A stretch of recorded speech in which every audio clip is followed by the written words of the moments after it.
на свалке старого металла. Меня не всем дано узнать.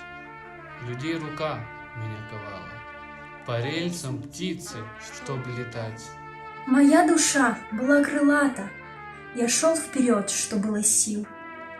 Улыбками людей богатой я счастье их себе возил.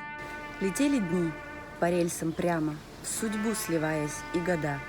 Но память не дает упрямо забыть мне что-то навсегда. В 44-м это было. Мне эту дату не забыть. Хоть и железо сердце ныло, и не хотела даже жить. Был май. Слезой с небес печальной катилась скорбная звезда, и от бессилия кричали груз видящие поезда. А грузом этим были дети, и женщины, и старики. Ах, не забыть мне лица эти, их скорби, боли и тоски. Толкая спину автоматом, к вагонам гнали стариков. Детей и женщин, кроя матом, всех закрывали на засов.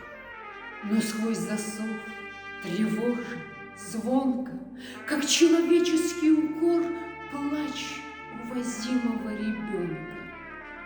Он несмываемый позор. И сразу ком возник у горла. Ах, как мне это передать? Ребенок слово, как же больно с предателем его связать. Я говорю из дальней дали, пройдя сквозь времени пласты. Поверьте, поезда страдали, когда в изгнание вас везли. Я чернею, чернею, не старость это, вот беда. Свой взор, увы, поднять не смею. Я весь ржавею от стыда. Душа яснеет. Это исповедь. Народ, прошу меня прости. В своем признании был я искренний. Ты грех мой тяжкий. Отпусти.